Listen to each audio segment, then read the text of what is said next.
There's no such thing as dating. The world tells us there's this thing called dating and there's this thing called marriage. And it's not true. There's marriage. How do we get married? Good question. Finding our soulmate, marriage.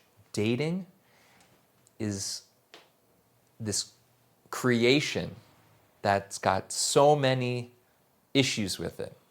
If I want to get married, I need to be very straight up with the other person and not be afraid of them rejecting me for my true interest. I come to that person, I say, I'm looking to get married. Are you looking to get married? If they say no, that's great, right? What happens in the normal relationship? All of this relationship's happening and it's all going unsaid what the true goal is. No one's really being honest. I just, we'll see how it goes. But deep in a person's heart, if they ask themselves truly, if they look themselves in the mirror, do they really want to spend 5 years of their life with someone only for it to not end up being the one? Do they really want that? Or do they want to find their beshert, their soulmate, and start building a life together? That's really where the fun starts. The dating is like a prerequisite, but it's not a thing in itself. I'm looking to get married. Are you looking to get married? If the person says no, bounce. And if they say yes, then you start saying, oh, well, what kind of life do you want to live? If they say, I don't know, maybe they don't have it clear what they're really looking for. So when the Jewish dating is very intentional, I'm here to start my life. Everything before I get married is the pre-season. Once I get married, that's when the games begin. Once you have children, that's like the playoffs. It gets more and more exciting, but it starts with opening day, which is the beginning of my life. And it comes from a feeling and an understanding that I'm only half of my soul. I'm only the masculine part of my soul. There's a feminine part of my soul out there that's waiting to be found and united with me. And I'm desperate to find it. I search for it like a lost object, our sages say. Until I find that other half, I'm only a partial being.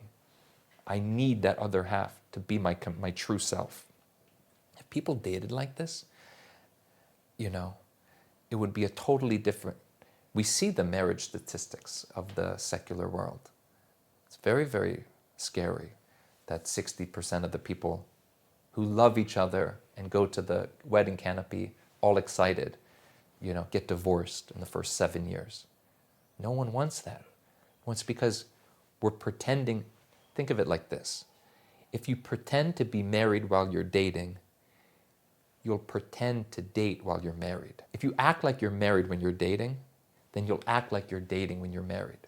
What's the most important 4-letter word in a relationship? The world is going to say love, L-O-V-E. But Yiddishkeit says the most important word in a relationship is mine, M-I-N-E. It's my wife, my children. The fact that she's mine, that's non-negotiable. That's non-conditional. It's unconditional. Love is a feeling that I have that I want additional closeness with the person I love. So think of it like this. You use the word foundation. What's the foundation of a relationship? Mine. What's the interior design of the building? Love. Love is what makes the building a beautiful building to live in. But if you have the interior designer design the foundation, that building's going to be very shaky. But if you have them design the interior building, it'll be a very nice building to live in. That's where love is. Love is the inside of the building that makes it a delight to be in. The foundation is you're mine. And you can only say that you're mine with your true soulmate. And my true soulmate has to be a Jew, a Jewess. And her true soulmate, was someone else. And she had to go find her soulmate. I had to go find mine. you can't marry someone else's soulmate. So eventually you're going to find your soulmate. And that soulmate who's going to be yours, right? Hare at mikudeshet li. You are sanctified to me. That's all we say. Nothing about how wonderful you are, how great you are, how much I love you. It's just you're mine. And from here, we're going to go have a love story. One more idea about love. Love is an emotion of a desire for additional closeness. I want to get closer to the thing I love.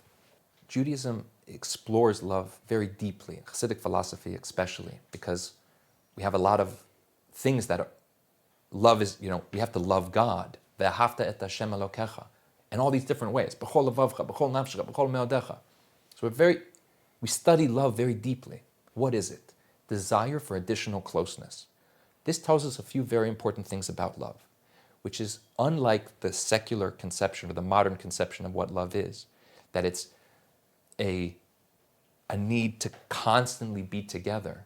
The deeper understanding of love is that it actually only exists at a distance.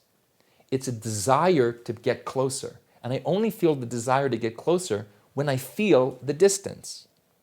So I feel distant from God. I yearn to get closer to God. That's me loving God. Wanting to get closer to my wife is me loving my wife. But being close with my wife is not love, it's pleasure. It's the pleasure of being in your company. To bask in the enjoyment of your divine presence. It's not love I'm experiencing then, it's pleasure. Pleasure is when I'm with you, love is when I'm away. And Yiddishkeit balances these two dynamics through things like Taras HaMishpacha, for example. I've got a time of distance and a time of closeness. A time of yearning and love and a time of basking in the pleasure of your presence. Distance makes the heart grow fonder. I can't enjoy you if you're not here. I can love you, but I can't enjoy you unless you're with me. Again, another example of the depth of teaching that we can bring to understanding ideas that are thrown around loosely. It's all about love. It's like, well, there's a certain part that's a love, and there's a certain part that's pleasure, and there's a dynamic.